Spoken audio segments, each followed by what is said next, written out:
Good evening, everyone. Hi, welcome to another edition of the Elizabeth Coalition to House the Homeless's Facebook Live chat. My name is Renee Smith, and I'm the Director of Development at the Elizabeth Coalition to House the Homeless, and I will be your moderator for this, our second live broadcast.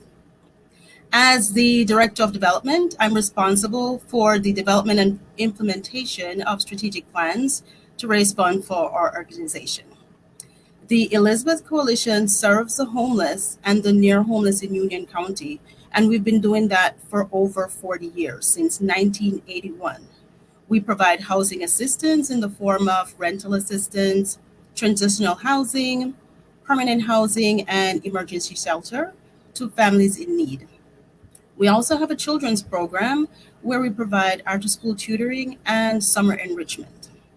If you or anyone you know is in need of housing assistance, feel free to visit our website at www.theelizabethcoalition.org.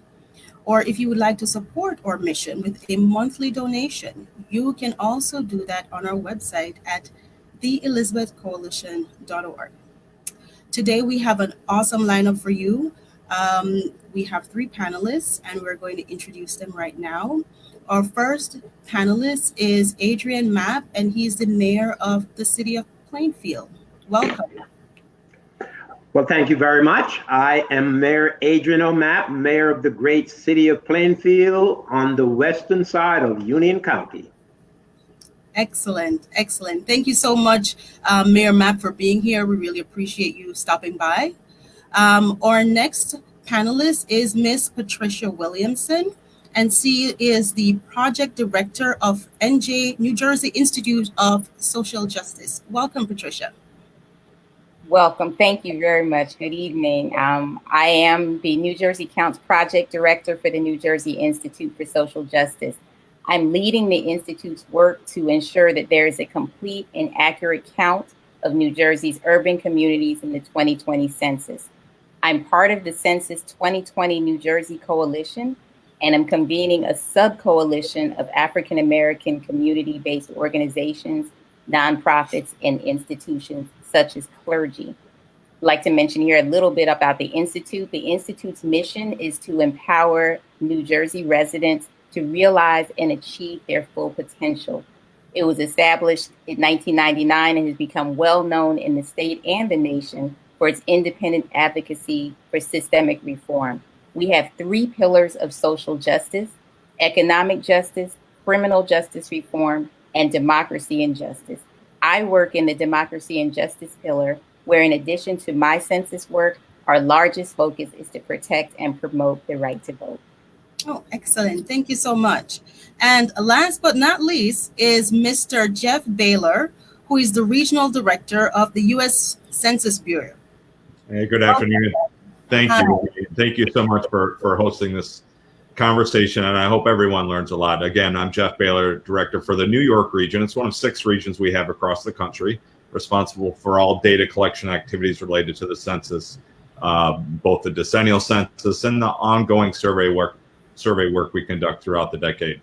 We cover all of New Jersey, New York, all the New England states, and Puerto Rico. So we have quite a challenge ahead of us, but some wonderful partners here. It's great to see the mayor and Patricia again, and I do look forward to our conversation tonight. Thank you very much. Thank you so much. And today, just so you know, we have decided to focus on the importance of the 2020 census and how it relates to elections, especially the elections that we're having our elections this year. But before we officially start, I want to remind our listeners to submit your questions or comments in our live chat, and we will try to answer your questions, and we'll also give you a shout out. And we also have a little surprise. So today, if for the individuals who let us know that they have filled out the census, you can tag yourself, send us a selfie, DM us. We will give you this swag bag. And inside, because I can't give you all the things at once, we have this little water bottle here. We have a notebook. We have pen, pencil, clip bags. We have a lot of stuff. I like stuff, so make sure you fill out the census so you can get your stuff. All right. And also, just to remind you, to fill out the census. If you haven't, you're to go to my2020census.gov, or you can call the numbers that you will see scrolling on the screen, or you can submit your census form by mail. All right. Now that we've gotten all of that out of the way, let us begin. Mayor Mapp, we're going to just start with you. And as the mayor of the city of Plainfield, how does the census response depend? How does the city of Plainfield, depend on the census response? And how would your city be affected if you are undercounted? Well, thank you for the question, and thanks to the Elizabeth Coalition for giving me this opportunity to speak to this very important issue. The city of Plainfield, like so many other cities across the state and nation, stand to benefit significantly in so many different ways from an accurate census count. We receive our financial aid and support from the federal government on the basis of the accuracy of our census. For example, funding for infrastructure projects such as bridges and roads, social service programs such as CDBG, SNAP, housing, Head Start, school lunches, and grants are just a few of the things that we stand to benefit based on the number of people living in our city.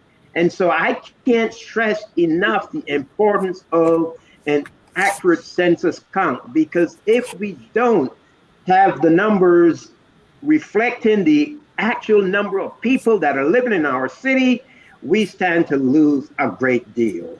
And I know that as a result of our census the last time around, we were undercounted, and I am doing all that I can as mayor to promote the census. We've been doing this for over a year in terms of the level of promotion that we have been doing in Plainfield, from my newsletters to social media to lawn signs. There's a plethora of ways that we have been promoting this year's census because of the significance that it holds for the city of Plainfield and for all municipalities. The benefits are enormous, too many to mention. Yes. And we just to mention that if we don't get this accurate count in 2020, we won't get another count for another 10 years. So it's important that we get our count this time around, so we don't miss out on benefits for the next 10 years. As well as the political ramifications of not having an accurate count. And I can touch on that later in this broadcast. Okay, excellent. Thank you. And Patricia, just in general, Mayor Mapp just spoke about Plainfield, but if New Jersey is undercounted in the census, we could lose billions of dollars in federal funding. Can you tell us a little bit of some of those communities that are undercounted and why this is happening? Yes, and I thank you also for allowing me to have this time to have this conversation. Undercounted communities are almost always what we call hard to count communities. Hard to count communities are those that self-responded in low numbers to the 2010 census. Based on 73% of the people of the households or fewer responded to the 2010 census. These communities tend to have one or many of the following characteristics. They're people of color, Black, Latino, Latina, Latinx, Asian, immigrants, undocumented residents, children under 5, low income, renters, and transient, those that move around a lot. In addition, a lot of people don't know the benefits of completing the census. There's a lot of distrust and fear of the government in these communities. There are also many who do not speak English as a first language. So advocates are debunking myths, providing material in language, and working with trusted messengers to change some of the attitudes of the residents. The Institute keeps a record of 11 of the large hard-to-count cities in New Jersey. Elizabeth and Plainfield are included. There's a flyer, there's an image that I sent. We keep track of them weekly, and I'm not sure if we'll be able to show that today, but I can tell you that Elizabeth, as of this week, is at 52% self-response. completion rate, and Plainfield is 52.4%. Those two are actually the highest of the of the 11 cities that we're following. And New Jersey is at 63.6. So there is a little bit of a gap, but bit by bit, we're trying to close that gap. And this is something you can see. It's actually on our screen right now, so we can see that we have a few Plainfield and Elizabeth that are in Union County that are affected by undercounting. Yes, if you look on the right, the portion that's on the right, the census self-response rates, you'll see the goal, of course, is 100%. In the United States, it's 61.7%. And New Jersey is actually beating the USA rate. We're a little bit ahead. We're a little bit ahead. We can do better, but we're a little bit ahead. So we're happy about that. But then when you look at these specific 11 cities, these are the ones that we're really trying to target because they are far behind and they need the most services. Yes. And just before we go to our next question, I would just want to say hi to Carrie Ann. We want to say hi to Justin O'Shea. He also completed the census 9 months ago. Yay, Justin. And hi, Justin. And we also want to say hi to Miss Delia Ware Tibbs, and she also completed the census. So I think they will be getting their swag bags. They kind of got that in real quick. They want stuff like I do. Woo-hoo. So just to keep going with our questioning, and in light of everything that's going on, Jeff, we just want to understand, how is the pandemic affecting the census, and how are you adapting to the changes that are occurring right now? Yeah, a pretty big impact on the census. And let me first say, the rates that Patricia was just shared with us, yes, we have some work to do yet. But if you would have told me 6 months ago that you would have taken the most important piece of a census, and that's our partners' ability to bring their community members together, whether that's at the local library or at a restaurant or at a church, and motivate them, talk about why the census is so important and what it means for the next 10 years, and that the data is safe. And oh, by the way, here's a laptop or a tablet or a smartphone. Let's fill out your census right now. If you would have told me that was taken away and these rates, it's truly amazing. And this is a testament to the work that all of you have done and all of our partners throughout the state of New Jersey. It's been amazing because, to get these rates, and, we talked about Elizabeth and Plainfield's at 52.4, and we're within 10% of where we were in 2010. And we totally removed that ability. And partners could have just rolled over and gave up or hit the pause button, but they didn't. They re-engineered themselves to doing virtual events and events like we're having, conversations like tonight, which it's truly amazing. So I feel really good about where we're at. We have some time before we start knocking on doors. As a result of COVID-19, we've delayed the start of knocking on doors from May 13th. The new start date will be August 11th. So we have some time for people to still self-respond, whether you're going online, you're calling the information in over the phone at one of our toll-free telephone numbers, or if you still have that paper questionnaire, please fill it out and mail it back in. Okay, excellent. And as you can see, we're scrolling the numbers on the screen, and you can also fill out the census at my2020census.gov. So there's still the ability to do it online or by phone, or if you still have your paperwork at home, please submit your forms.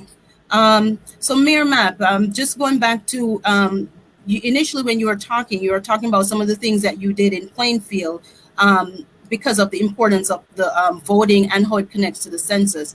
Can you just go into it a little bit more for us at this time? Well, certainly. Back in 2010, the state of New Jersey had 13 members of the U.S. House of Representatives.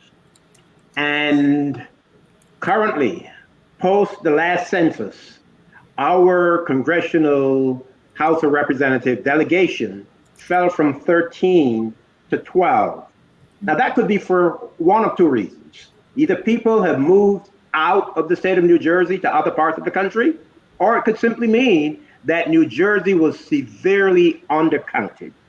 And so the fact that we have lost one representatives in the House after the last census, it means that if we don't get counted, it could impact on the number of House of Representatives seats that New Jersey has. And we can't afford to lose another seat in the US House of Representatives.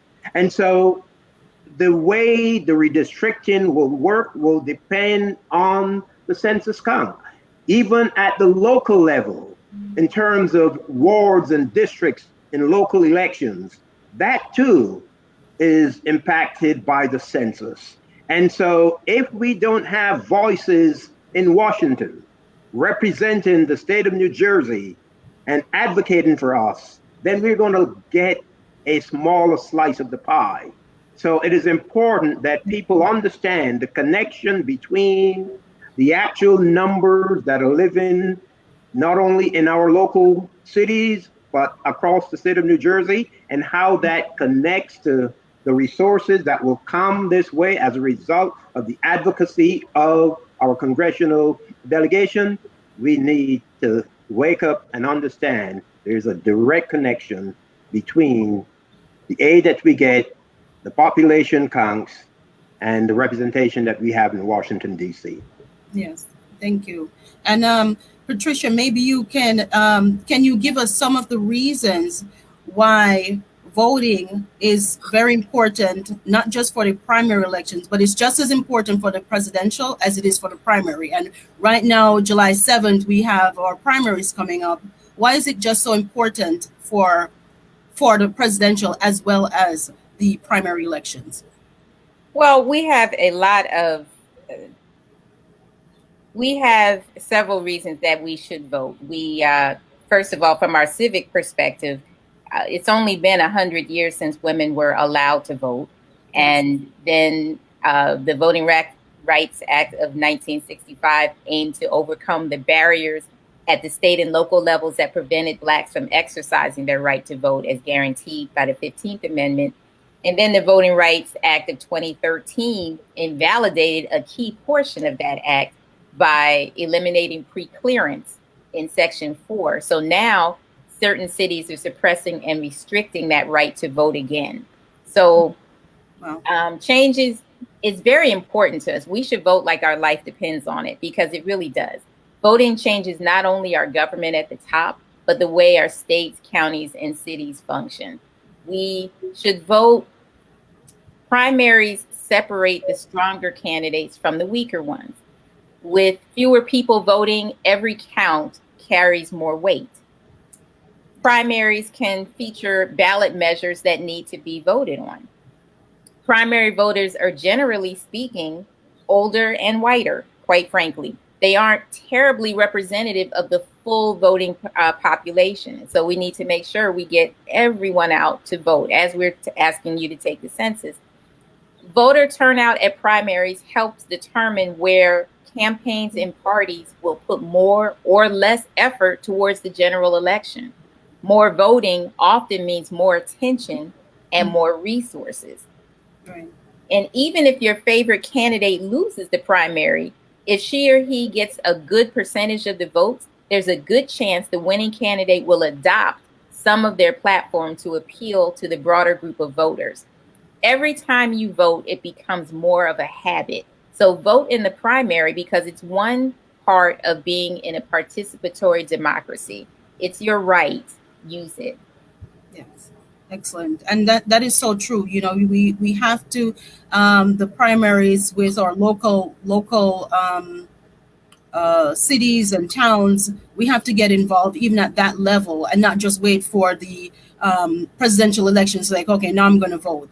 The primaries definitely impact us even more so on a local level. And Jeff, because the Elizabeth Coalition, of course, we're in Elizabeth, even though we serve Union County, historically, the city of Elizabeth has been identified as a hard to count city. What is the current response rate, and how does the census tackle communities like this one to increase the responses? Yeah, absolutely. So Elizabeth, as Patricia pointed out earlier, is currently at, as of 3 p.m. this afternoon, 52% of the households. Again, this isn't the number of people who've responded, but the number of addresses or the number of households that have responded to the census is 52%. In 2010, it was 61.9%. So just under 10%. Union County is currently at 65.4%, which is fantastic. They were at 70% in 2010. Again, just slightly behind. And as was mentioned earlier, New Jersey currently at 63.6%. They were at 67.6%. Again, all in the during this COVID-19 pandemic, which is truly amazing. Again, a testament to all the work that you're doing. And that's exactly what we do in areas that are considered hard to count. We know we have to work with the local partners. They are the trusted voices. All of you are trusted voices. Yeah. We know whatever the message is, it means more when it's coming from that local trusted voice, whether it's a faith-based leader, whether it's a local elected official, a restaurant owner or a business owner, the community-based organization that provides support and education and validation to the community members. So our job at the Census, our resources are we pull those together, create these toolkits, and hopefully we can provide to you some tools that you can use in your community. Maybe we need to adapt them to get the right message, determine what's the best way to get that message into the community, whether it's a particular radio station or a newspaper or a certain trusted voice or face that we need to deliver that message. And then, work together on how can we motivate people.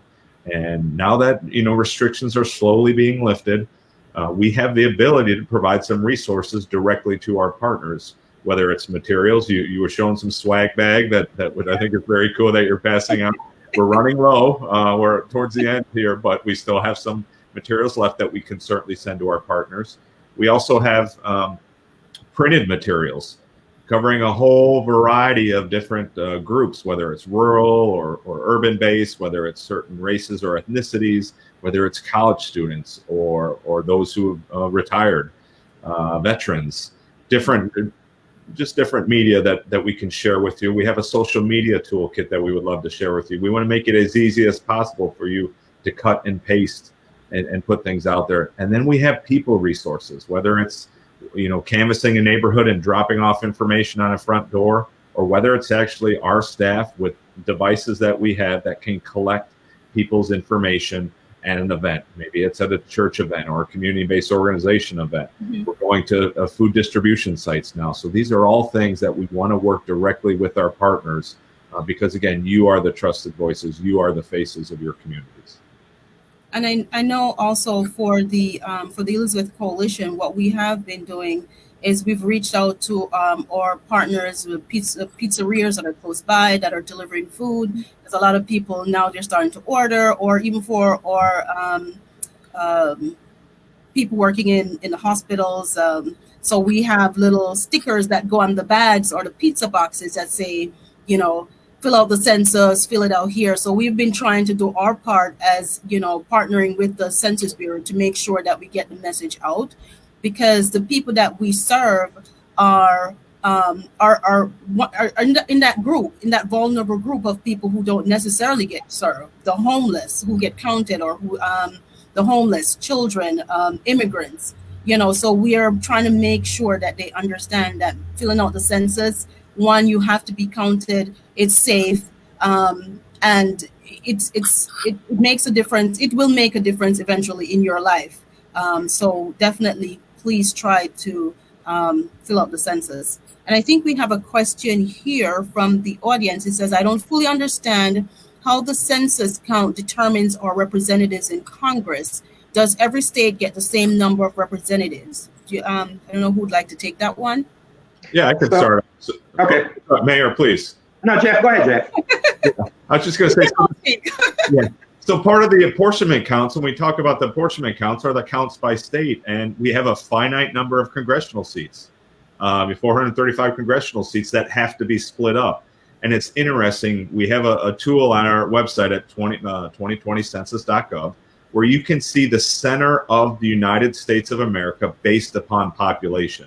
And you can track it over the decade. And you see the center of the United States keeps moving to the south and to the east, because that's where the population's moving. So there's states like Rhode Island that are concerned. They have 2 congressional seats that even if they get, the perfect count and everyone's counted, they still may lose one of those congressional seats because there's growth in states they're growing at a faster pace.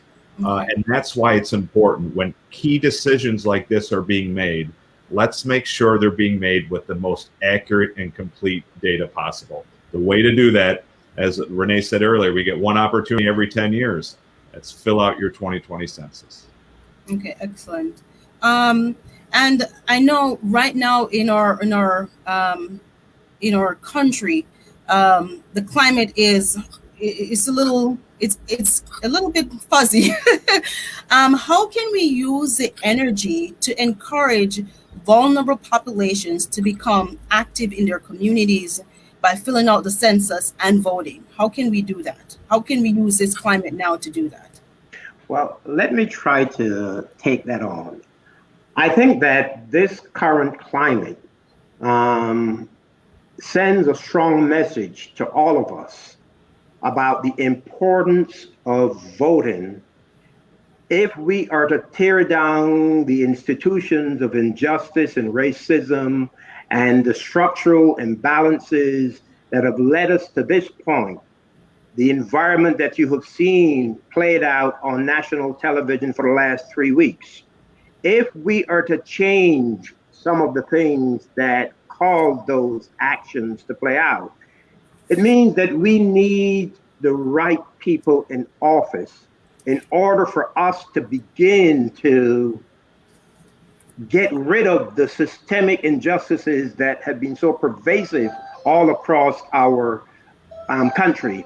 And that points to the importance of voting. And I want to take this opportunity to speak to the vote by mail ballots that all of us have received as a result of this pandemic. It is so critically important for people to fill out their vote by mail ballot. It's very simple. There are 2 envelopes you receive in a bigger outer envelope, and you receive your ballot, just shading the areas, the circles against the name of the candidate or candidates that you're supporting. Fill out the flap on one of those inner envelopes, place your ballot inside that envelope, seal it, and then place that sealed envelope in the other envelope, which is postmarked, and drop that in the mail. It has to be postmarked no later than 8 p.m. on July 7th, which is polling day. And so it is important that all of us get out and vote. In a city like Plainfield, which is so diverse, we have a large percentage of undocumented individuals, but everyone needs resources. And so if we are to get the resources that we need to direct to the people who need those resources the most, we need to make sure that the systems and the structures that are in place to provide the help to the communities that need the help the most, we need to make sure that we have people in office that will advocate for what's right, what's best, what's fair, and what's just. Yes. I'd also like to follow up on what we're discussing with the vote by mail. I submitted a flyer that the Institute has created for, and it was part of it was displayed a little bit earlier in terms of what is going on for vote by mail and how to make sure people know what to do, where to go, and where, how things are going to work, very much as Mayor Mapp mentioned. I also want to mention that the Institute just won a lawsuit saying New Jersey must provide notice and opportunity to cure rejected mail-in ballots. There's a lot of people that are very concerned about mailing in their ballots to just mailing them in instead of actually going into the poll and voting. And this is an opportunity so that if it gets rejected, this is an opportunity for someone to know that ahead of time so that they can fix it. Perhaps it's a signature difference or they forgot to sign it. That it will allow them to cure those rejected ballots. So, but we do want to make sure you vote sooner rather than later. And so to look at that calendar of dates to make sure you're on time. Okay. And we know that if people are happy with how things are running currently in their neighborhoods and they want to get involved outside of running for office, how can they get involved and facilitate change in their community? I can take that also. There are so many ways that people can get involved locally. You don't have to be an elected official to make a contribution to your city. We have many boards and commissions that need people to serve on those boards and commissions. The planning board, the zoning board, historic preservation commission. There are so many different ways that people can get involved. People can get involved in their school districts so as to put the pressure where it needs to be focused so that we could bring about the kind of transformation within our educational system that is needed. And so the opportunities for people to participate outside of the electoral process Yes. are many.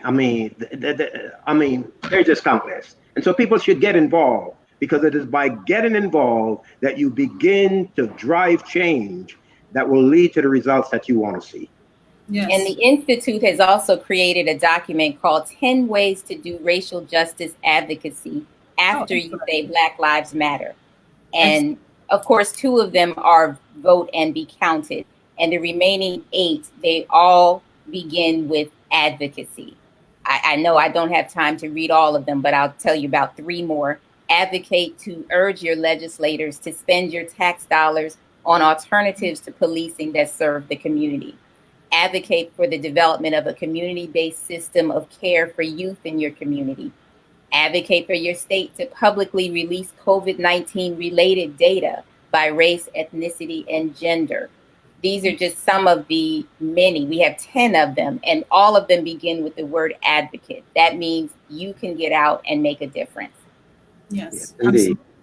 Absolutely. And, right now, our country has seen a lot of protests as communities demand justice and equality, and we can't stop there. And the best way to ensure our voices are heard is by making sure that all communities of color, specifically, complete the census and go out to vote. And just so you know, we, the people, have the power to decide who's in power. And if we don't vote, we give up that right. So the only way to ensure permanent change in communities of color so that we have equal representation and a fair share of federal funds and services is by electing officials who have the community's best interests at heart and who will fight and demand justice and equality for everyone. And one of the things that we do here, even at the coalition, is that we ensure that these people who are individuals who are undercounted or not counted get resources that they need. So we are encouraging you, if you are an immigrant, whatever it is, please, the census is safe. It impacts rental assistance, after school programs, programs for homeless or near homeless children, feeding programs, so many things. So please go online to mycensus.gov to fill out the form. You can do it by phone. The number is scrolling along on the screen, or you can do it by mail. So if you've received the document in the mail, please fill it out, send it in. It is very, very important. And I just want to share some resources with you because we have Mayor Map, City of Plainfield, and they're at Plainfield, New Jersey, NJ.gov. Ms. Patricia Williamson, and they're from the New Jersey Institute for Social Justice, and that's njisj.org. And she has provided quite a few tips and flyers that we can take advantage of. So please take a minute to go and visit her website or the website. And Mr. Baylor from the Census Bureau, of course, go to 2020census.gov if you have any information that you need. Also, if you can go online, again, my2020census.gov. And if you need services, rental assistance, back rent, you're already homeless, we can provide emergency shelter, please contact the elizabethcoalition.org. You can fill out an application directly on our website. We also have a children's program if you need child health care during the summer. We have a children's program. It's filling up fast, so please fill out the form. That is also online. We are moving with the times. It's online. You don't have to come in. You can do it right from home. Do it on your phone. You can connect with us on Twitter, ECHH Outreach at ECHH Outreach, Instagram, Facebook, and YouTube. We're at Elizabeth Coalition. Right now, we're not taking visitors, but when we are at 118 Division Street, Elizabeth, New Jersey. And our phone number is 908-355-2060. Or if you would like to email us, contact us at info@theelizabethcoalition.org. And I just want you to know that filling out the census helps your community to receive their fair share of federal funding, equal representation, and the services they need. It is very important. And I just want to remind you to go out and vote. And go out and vote, meaning fill out your form and send it in, because that's where we are now. And I just want to say thank you all for tuning in. I noticed that we had Christina saying hi, and I want to shout out Michelle for saying hi. Thank you for popping in and just hanging out with us. We'll be having more live chats with other exciting and informative guests. We hope you've learned a lot from this presentation and this broadcast. And remember to contact your family, friends, neighbors. Just reach out to them and say, hey, did you fill out the census? Hey, did you vote? It's important. We are beside each other. We need to make sure that our communities are being funded. And this is going to last for the next decade. 10 years, people. 10 years. This is very important. And you have to exercise your right to vote. Can't say that enough. So I want to thank all of our panelists for being here with us. Tune in again next time. And also, almost forgot. Don't forget, if you filled out your census, please send us a selfie. We are going to send you this wonderful bag with all those little nice things in there. Send your selfies to at Elizabeth Coalition on Facebook, and we will send you this nice bag. I have mine already because I voted, and I also filled out my census. So thank you again, and we'll see you soon. Be safe, everyone. Take care. Thank you. Take care. Okay, bye-bye. Bye.